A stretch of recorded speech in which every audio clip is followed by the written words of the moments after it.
Hi, my name is Denis Ledichenko and I wanted to talk about the concept of hydroplaning for my final presentation.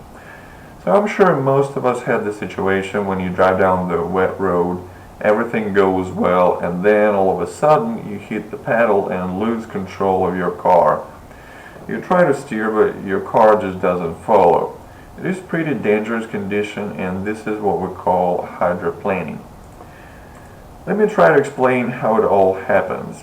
So we know that friction force depends on the friction coefficient, which is this guy right here. This coefficient is different for different kinds of materials and depends on the surface type and the surface rigidness.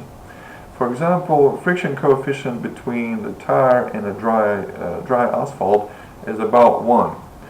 To compare, the friction coefficient of the tire on the wet road is 5 times smaller and is only 0.2.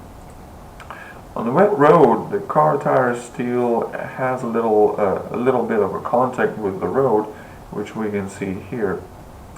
The car can potentially lose control, but this is not hydroplaning yet.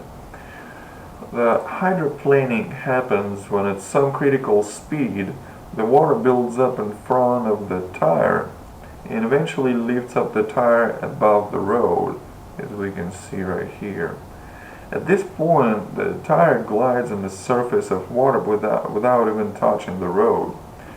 Even worse, when the rain just started, the water brings up oil to the surface of the road and makes the road even more slippery. The coefficient of friction in this case goes down to about 0.1, which is close to the coefficient of friction when a tire is in contact with ice. This is why the car can lose control so quickly, because there's just not enough friction.